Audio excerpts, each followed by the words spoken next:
ya lo tenemos en línea a Nicolás Boskin, es licenciado en Economía y en Ciencia Política, magíster en Historia Económica y doctor en Ciencias Sociales. Buen día, Nicolás, ¿cómo estás? Ignacio y Rocío, te saludamos por aquí. Muy bien, ¿qué tal? Buen día, gracias por llamar. No, gracias a vos por atendernos. Gracias. Queríamos tener la visión, ¿no? de alguien que sabe, que conoce. ¿Cómo estás viendo la respuesta que tuvieron ayer los mercados a la incertidumbre, de alguna manera, que generó Caputo nuevamente? Sí, en primer lugar, no es algo que haya empezado ayer. Si vemos una de las cosas que empezó a hacer el gobierno a partir de julio del año pasado, cuando hubo una corrida cambiaria, fue disponer públicamente que el gobierno iba a salir a intervenir en el mercado de bonos, vendiendo reservas para contener la suba del dólar paralelo, ¿no? Digamos que hasta ese momento se movía por expectativas de mercado o con una pequeña intervención que es el dólar blend, básicamente, que es el hecho de que, o sea, no es una pequeña intervención, pero sí es algo que no es discrecional, que es que un 20% de la liquidación de exportaciones se hace al dólar financiero, lo cual le da oferta a ese dólar. Pero se pierden esas reservas. Pero eso, en todo caso, digamos, esas son reservas que se pierden para que pase eso, pero que no controla el gobierno su cantidad. Ahora, con esto sí, y ellos empezaron a hacerlo, y si bien durante sobre todo la última parte del año 2024 no tuvo necesidad de hacerlo demasiado porque tenía un ingreso de dólares el mercado financiero, o sea, el mercado paralelo, principalmente como efecto del blanqueo y como efecto de un contexto de dólar a la baja por afluencia de dólares por el blanqueo y por el mecanismo que implementó el gobierno para controlar el dólar. Eso empezó a cambiar fuertemente a partir de enero. Tenemos por un lado por el lado del mercado oficial, tenemos los saldos de los consumos en el exterior. Pensemos que como el dólar tarjeta está por arriba del dólar MEP, si vos gastas en dólares en el exterior, te conviene comprar MEP para pagar el saldo en dólares. Como que hoy pagás 1.290, hasta ayer 1.230, contra 1.410 del dólar tarjeta. Entonces, eso genera que haya demanda de MEP. Tuvimos un enero con mucha gente en el exterior, justamente por lo que implica el atraso cambiario. Y entonces, efectivamente, venimos ya desde enero con una tendencia a la salida de dólares por ese canal. En las últimas semanas se potenció la venta de dólares para controlar el MEP. En esta última semana fueron cerca de 700 millones de dólares los que se gastaron. Si vos ves todos los días, el Banco Central publica su saldo del día y te dice cuántas compras y venta hubo y cómo variaron las reservas. Y lo que hace ese número no coincide. O sea, no coincide, dice, compramos 100 millones de dólares, pero las reservas bajaron 500. ¿Por qué? Bueno, es por la intervención en el dólar, en el mercado paralelo, que es lo que está pasando, y esto viene pasando fuertemente en las últimas semanas. Entonces, lo que pasó ayer es que, más allá de la entrevista de Caputo con Laje, que efectivamente fue una entrevista errática, porque Caputo reconoció dos cosas simultáneamente. Por un lado, reconoció que el Fondo Monetario en su acuerdo va a incluir algún tipo de modificación del esquema cambiario, así lo dijo, lo que uno interpreta como salida del cepo. Como esa interpretación que uno hace, digamos, dice modificación del esquema cambiario, como que eso está incluido en el acuerdo. Lo que no quiere decir que esté inmediato con la firma del acuerdo, pero sí que, de alguna manera, alguna modificación, uno se salía del cepo o algún tipo de devaluación. Y en segundo lugar dijo que no está definido el monto. ¿Qué pasa? Si uno dice salimos del cepo, ¿qué quiere decir salimos del cepo? Y bueno, levantamos la barrera, con lo cual todas las operaciones de compraventa de dólares por motivos de atesoramiento, especulativos, etcétera, pasan a hacerse por el mercado oficial, quiere decir directamente contra reservas. Entonces, digamos, las salidas, entradas de capitales van a ir directamente sobre el mismo mercado oficial. En principio, cuando no tenés cepo, si hay corrida cambiaria, eso va contra las reservas del Banco Central. Justamente lo que hace el cepo es blindar las reservas de las corridas. Cuando hay cepo, hay corrida cambiaria, eso va contra el blue funciona en un mercado de bonos, o el contado con liquidación, y no se afecta a las reservas. Se blinda la sostenibilidad de las reservas de los vaivenes del mercado. También es cierto que, por otro lado, ese blindaje hacia la salida termina generando efectos desincentivo a la entrada, porque entran menos porque no van a poder salir. Bueno, ese mecanismo del cepo se levantaría si se levanta el cepo, con lo cual nos queda una situación de las reservas mucho más vulnerable a vaivenes externos. ¿Y eso significa para la población en común, para los salarios, para los precios? No, esto así solo no significa nada. Lo que pasa es que si uno supone que el tipo de cambio está efectivamente atrasado o está en un nivel insostenible, en el sentido de que tenemos el dólar demasiado barato en Argentina o nuestros precios son demasiado caros, y que eventualmente eso se tiene que corregir, si se hace levantando el cepo, esa corrección se hace sobre el dólar oficial, y la corrección sobre el dólar oficial impacta directamente en precios. Con lo cual es esperable que si se levanta el cepo y a su vez hay una devaluación, todo junto, podría levantarse el cepo y que no haya devaluación, pero si se levanta el cepo y hay devaluación, lo que es esperable que pase es que suban los precios de vuelta. Y ahí sí tenemos un efecto importante sobre la población. Entonces, acá el punto cuál es, ¿qué es lo que hay detrás de todo esto? ¿Qué es lo que está en el fondo? En el fondo lo que hay es un programa económico que implementó el gobierno desde que asumió, después de la mega devaluación que supuso en la primera semana de gobierno, de un paulatino congelamiento del tipo de cambio paralelo. Pensemos que el dólar está ahora muy parecido al que estaba hace un año, pero con una inflación de 100% en un año, lo que implica que estamos el doble caros en dólares, una ancla cambiaria, o sea, es el ancla cambiaria de dejar relativamente fijo el paralelo, sobre todo por los efectos del blanqueo, más y por la bicicleta, que es lo que ahora voy a comentar. Y que el dólar oficial suba a un ritmo controlado del 2% del año pasado, del 1% este año, ese ancla cambiaria es la principal razón de la baja de la inflación que tuvimos en el último año. Entonces, así como el dólar, los precios dependen mucho del tipo de cambio, sobre todo del oficial, pero el oficial a su vez puede depender del paralelo en la medida en que haya expectativas devaluatorias, es una brecha muy grande. Eso lo que genera es la razón de ser de esta baja de inflación, es el encarecimiento del país en dólares, es el ancla cambiaria y por ende algo que es macroeconómicamente insostenible. Quiere decir, este sendero de baja de inflación no es un sendero al que se llegó a través de cuestiones virtuosas, como por ejemplo aumento de la productividad, reducción de costos por mejoras tecnológicas, mayores inversiones que hicieron que haya mayor oferta de bienes, digamos, cosas que voy a decir, eso bajó la inflación porque tenemos todo eso. No, bajó la inflación porque tenemos un ancla cambiaria con el dólar más caro, con un dólar que hace barato, que hace Argentina sea un país carísimo. ¿Cómo se consiguió esto? A través de una bicicleta financiera muy particular. A través de una bicicleta financiera es el mecanismo histórico por el cual se garantiza la entrada de divisas a través de un Estado que otorga títulos con un rendimiento excepcionalmente alto. En este caso son las LECAPs, pero con Macri eran las LEBAC. Ya puede ser el Central, puede ser el Tesoro. Tenemos una estrategia de control del tipo de cambio basada en que el Tesoro ofrece letras a tasas relativamente altas en pesos. Y entonces, si esas tasas son atractivas en pesos, lo que tenemos es que no solo podrían entrar dólares para jugar a ese juego, y por eso tenemos una entrada de dólares, que eso no tenemos tanto, porque hay cepo, pero sobre todo se previene la salida, o sea que los actores residentes argentinos que en vez de comprar dólares, lo que hacen es comprarle caps. Entonces tenemos una demanda de dólares que está retenida, que está reprimida, porque hay algo más atractivo que son las LECAPs. Justamente el problema que tiene Argentina es que la tasa de LECAPs es muy alta, quiere decir, tenemos que pagar tasas muy altas para frenar la demanda especulativa de dólares. Lo que hace el gobierno es esto, es ofrecer tasas muy altas, las LECAPs están anualizadas cerca del 30% en pesos, si el dólar está quieto eso significa 30 en dólares, 30 en dólares es una tasa de ganancia sideral. Pensemos que Brasil, que paga mucho, en general paga 10, Estados Unidos está pagando 4, entonces 5, 4, entonces pagar 30 es un montón. Ese es el costo que paga Argentina por sostener el tipo de cambio. ¿Qué es lo que está pasando ahora? Lo que está pasando es que se está desarmando esa bicicleta. Claro. Digamos, los bonos esos están pasando a pesos para ir a dólares de vuelta. Claro, o sea, vos haces la cuenta, hay una especulación con el dólar va a subir, que es inestable, sea porque es inestable el sistema en sí mismo, sea porque el Fondo Monetario lo exige, lo que se plantea es, el dólar va a subir, si el dólar va a subir, la ganancia en dólares se me licúa, porque porque las letras son en pesos, o las letras son en pesos, la ganancia en pesos.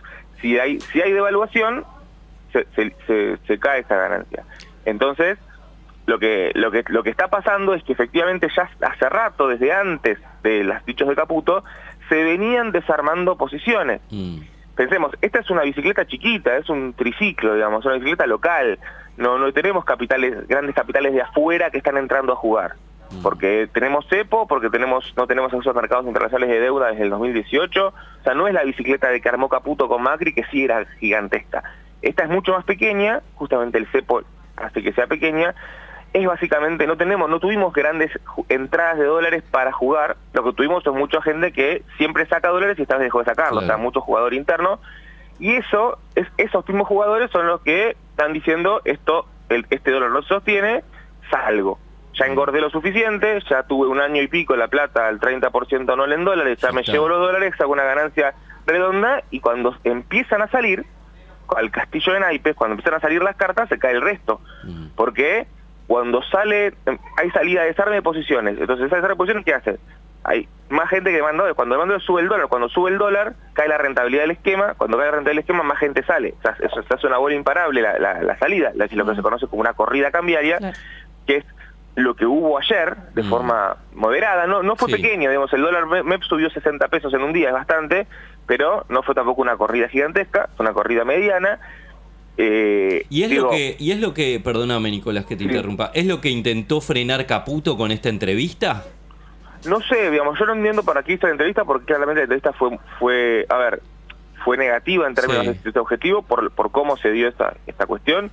Yo entiendo que da la entrevista porque está en un contexto en el que políticamente tienen que salir a hablar, porque se discute en el Congreso, porque se discuten otras cosas, porque el gobierno viene muy vapuleado en términos de opinión pública en el último mes, desde los dichos de Milei en Davos contra la comunidad LGBT, después la estafa cripto, después nombrar jueces por decreto. La represión. La represión de la semana pasada, que es lo que pasa ahora, la lamentable situación de Pablo Grillo, un montón de cosas que el gobierno viene acumulando, que se le van de las manos del control de la opinión pública, lo reflejan todas las encuestas de opinión que muestran una brutal caída de la imagen de tanto del gobierno, tanto de la gestión del gobierno como de las figuras del gobierno incluso en términos de posibles candidaturas a futuro.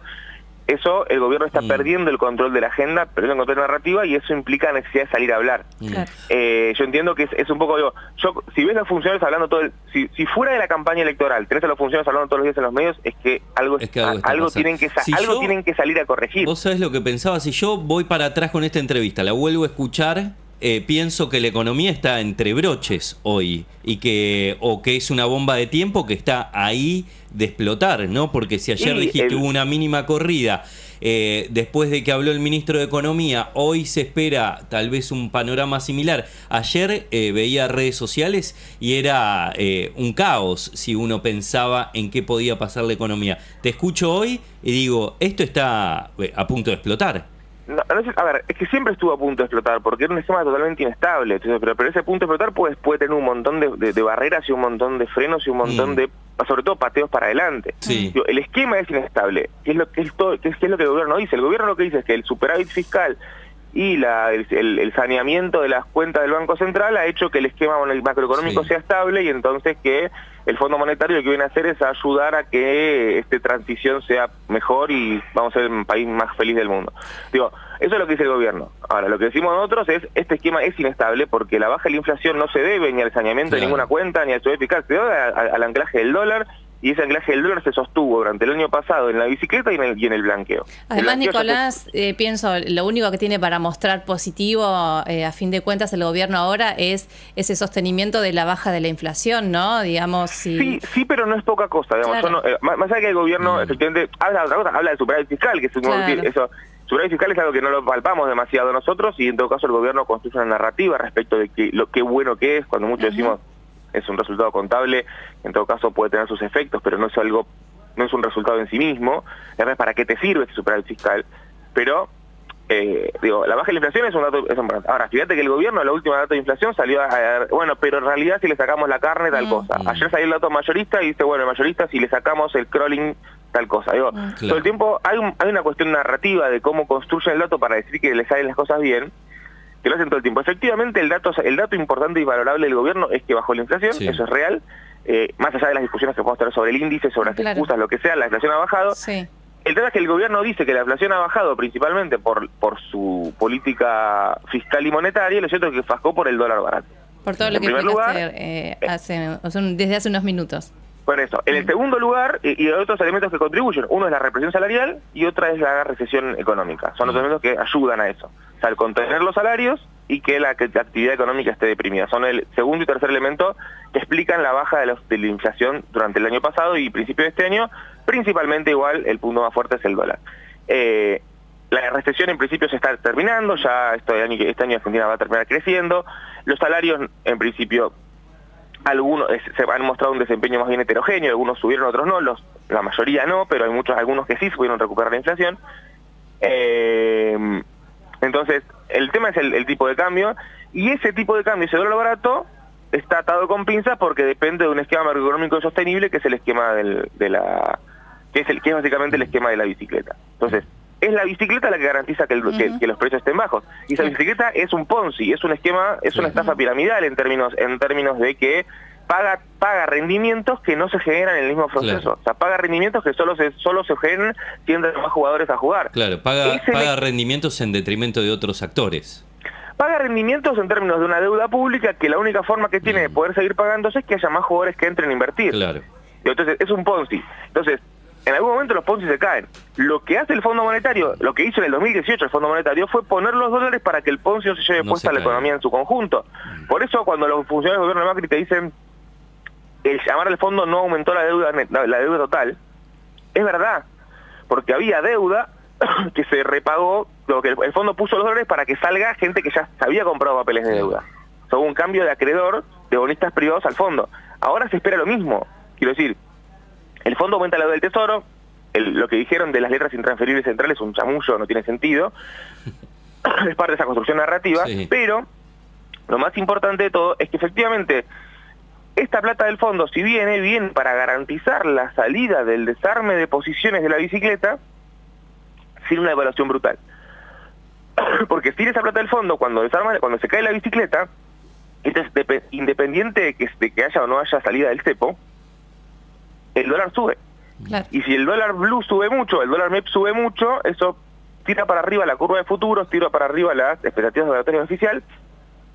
Hay precios que pasan a moverse en una arena mixta entre el oficial y el paralelo, y se desata la inflación de vuelta. Y el gobierno lo que no puede permitirse, justamente por lo que decías recién, es que la inflación suba de vuelta porque es su gran logro político. Claro. Entonces, el gobierno, lo más importante que tiene para mostrar es la baja de la inflación. Si la inflación se le dispara antes de las elecciones, pierde lo único que tiene, y entonces necesita imperiosamente, dado que se ha demostrado que por el canal de la generación genuina de recursos, este gobierno ha sido un fracaso, y el RIGI tiene 2 inversiones en curso, y son YPF las 2, digamos, son encima públicas. O sea, no hay nada de crecimiento genuino en este año y medio, nada de nada.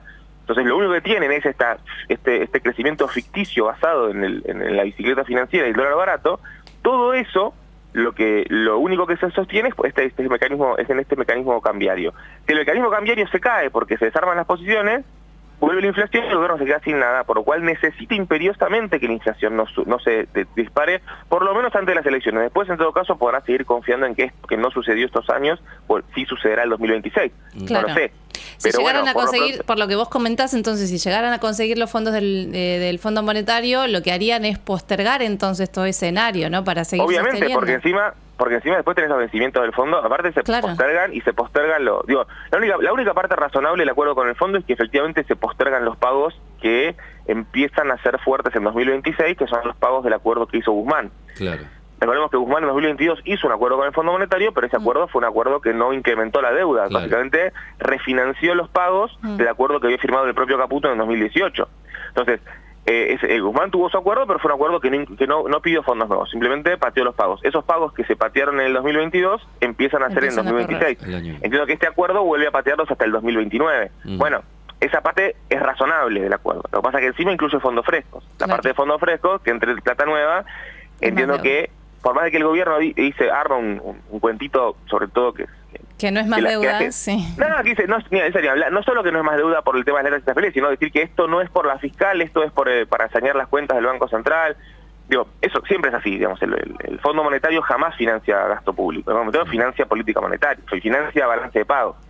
Siempre es lo que hace el Fondo Monetario, financia balance de pagos, no financia gasto. Entonces, lo que va a hacer el Fondo Monetario es poner los dólares sobre la mesa para que cuando se desarme la bicicleta, los que se salgan, vendan las letras y o no sigan las vendan, no las renueven, pues las letras son de corto plazo. No renueven las letras, tengan pesos en la mano, esos pesos compren dólares, que esos dólares se puedan ir sin que suba el dólar, si se mantiene el cepo sin que suba el dólar contado con liqui, para que no presione sobre la brecha, si se levanta el cepo, para que no suba el dólar en general y no suban los precios. Bien. Claramente el fondo viene a rescatar eso, y en gran medida, en términos geopolíticos, eso explica por qué el fondo está interesado en este préstamo. Totalmente. Porque sabe el Fondo Monetario que en caso de que de que se caiga de que el sistema cambiario estalle de vuelta, el gobierno no va a poder sostenerse y va a tener que modificar su programa económico por completo. Nicolás, clarísimo, muy interesante también. Te agradecemos mucho por este tiempo. Y muchas gracias. Será hasta la próxima. Abrazo grande. Que tengamos buen día. Gracias, Igual. hasta luego. Nicolás Boskin, licenciado en Economía, investigador del CONICET, profesor de Economía en diferentes universidades. Sí. Bueno, ahí está, ¿no? Estamos el panorama. al horno. Estamos al horno. O sea...